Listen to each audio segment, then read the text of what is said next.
Alright, today's the big March 27th update. Currently in downtime as I make this video, and I quickly want to make this update to sort of talk about some of the best parts of the update. I will leave the patch notes in the description if you want to check them out for yourself. But starting from what I feel the most important, start off with reworking vehicles as a whole, and you'll be able to do drifts, jumping, even vehicle, movement is just a lot better in general now. And on top of that, introducing the Chrono Vault. Now, if you don't know what the Chrono Vault is, it's a new sort of mastery reward system. The best way I'll describe it is it's very similar to the collection level. You can earn a currency and you can get free rewards, and it will, over time, there will be a new Chrono Vault in like a future update, right? So right now, the current Chrono Vault, you can get a new free car skin, some cosmetics, emotes, up to 15,000 star chrome, which is great. We love that. Bunch of other sort of smaller stuff as well, some consumable stuff. Before we get into today's video, I want to talk about the sponsor, which is Hunstmen. Hunstmen Mobile is officially scheduled for April the 23rd, featuring the full post-apocalyptic open world, including the bizarre themes and deviants, the multiplayer experience where you can team up with your friends,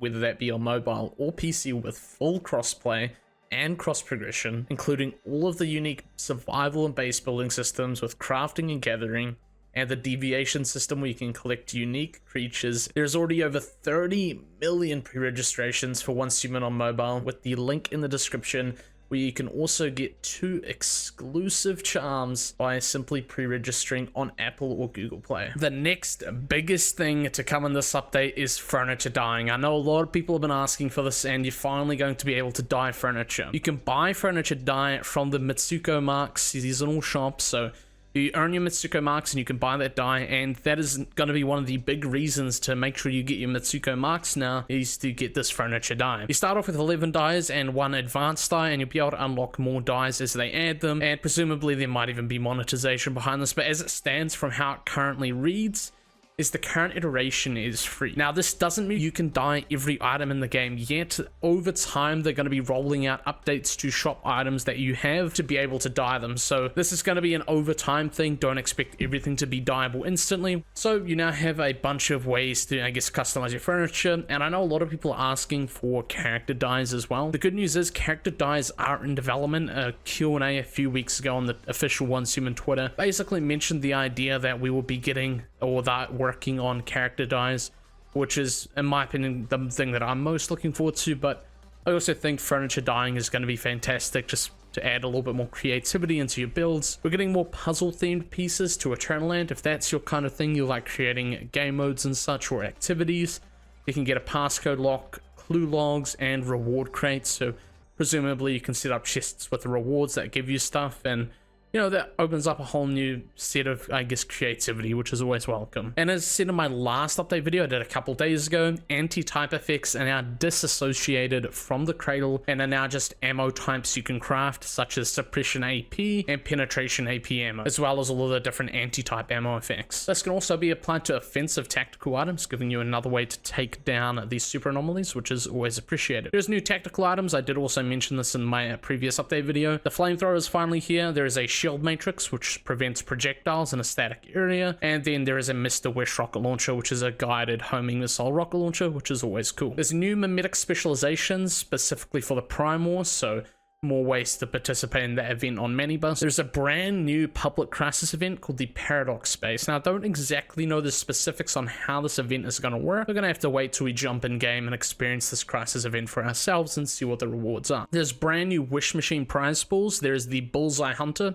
You're trying to get your bingo leveled up. This is another way to do that now. There's a Jaws bomb, which includes little Jaws. There's the old Huntsman. If you're a PvP player, this is a very, very good Wish Machine banner, as we can get more stars for our savior sets. If you're getting into PvP for the first time as well, this is one of the best possible banners you can get in the Wish Machine. There's a new Liveforge loot crate. You can get a new car skin, new cosmetics, and a new, finally, getting a legendary weapon skin for the AWS. So for the bingo, if you're a bingo enjoyer, we're finally getting a legendary weapon skin for that, and I will be making a video on that because that is definitely a cosmetic I will be buying for sure. There's new meta bounties if that's your cup of tea, so basically new paid medals you can display in your territory. Not my kind of thing, but if you do like that kind of stuff, there is a bunch more they've added, so you can, show off your prestige. There's new shop arrivals. Again, this isn't really my kind of area. I don't really care about shop arrivals, but there's a brand new Art Deco set. There's also some new character skins that are coming on April the 10th. Another important note here is that the deprecation of controllers and cross-character progression is finally here. Now, it's not going to be fully rolled out until around April the 29th because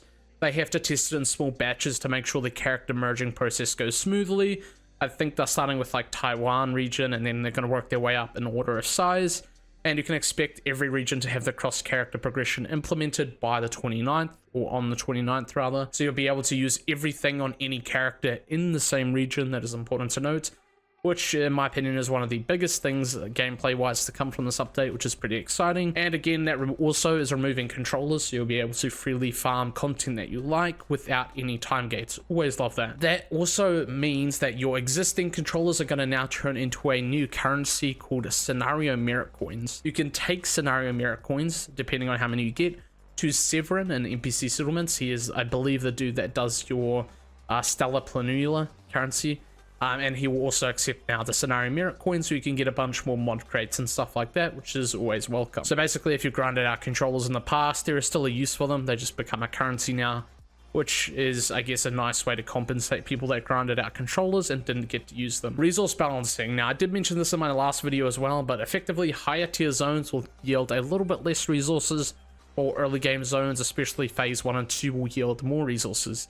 In my opinion, it was, I think, a 10 to 20% change overall. It's not going to overly change the progression. In fact, it should make the early game progression a little bit better, yielding 10 to 20% more in that early game. Mod conversion has also got some big changes, and you'll be able to get higher rarity affixes now, potentially anyways, through mod conversion, which is always welcome. Maybe we'll be looking at triple purple attributes unenhanced soon, which is pretty exciting. Might be able to finally get a hit at quad legendary, which would be pretty big for the game. As right now, I believe the max you can get is triple legendary. Actually, I might have seen a quad legendary, but it's extremely rare. And again, they've changed the way phases work. This was mentioned in one of their previous dev posts. It's kind of basically just shifting everything down one. So pro mode and hard mode now unlocks in phase 3 in Minibus, for example. Basically, each phase has just been knocked down one tier, so it's unlocked earlier. And that's always welcome. There was a long waiting period between that pro and hard mode for a lot of people. So now it's just easier to get into that content if you like it. This also introduces the Apocalyptic Primal difficulty to Minibus and the Nightmare Silos to Minibus as well. Nightmare Silos are going to be expanding out to other scenarios in the future, but they're starting off in Minibus. And these are going to yield higher tier rewards, potentially higher tier mods, and that's why I'm kind of excited about it, including cross-character progression. I can simply have a character on Minibus now without worrying about my PvP character, and they can contribute to each other, which is fantastic. Construction also got some nice quality of life changes, especially for blueprints. Now when you're placing a blueprint down for your house or moving or relocating, you see your foundations a lot clearer and where there might be overlap and such, meaning you can more refine your placement, and this is a really good change.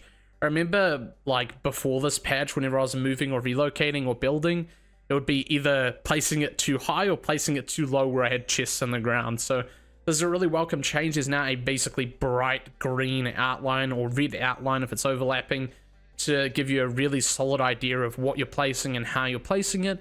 And again, this is just a really nice, simple quality of life change. I think it's going to make relocating a much smoother experience. Eternaland also gets the cross-character depot, which means if you say wanted to take a deviation from one character and send it to another character, you could simply chuck it in your Eternaland account depot, and then you could log into your second character that wants to receive it and use some material points and instantly bring it over without having to wait until settlement phase, so you can freely and instantly in real time send things away into Eternaland with no cost. Now, pulling things out of Eternaland though, that will of course have your typical material point cost. You can now also have preset face customization. So if you like having different costumes with different makeup or face sets, you can actually have preset faces now, which I think is really cool. So now if you wanted to have, say, I don't know, a certain color of lipstick or hair with a certain costume, you can now do that instantly from your character, I guess, presets, which is pretty neat. I think that's a really cool addition. And I think that is sort of pretty much everything I want to talk about. If you want to get a bit more specifics going on, especially the bug fixes, again, I'll leave the patch notes in the description for you to check out. As always, I'll see you guys in the next video. Peace.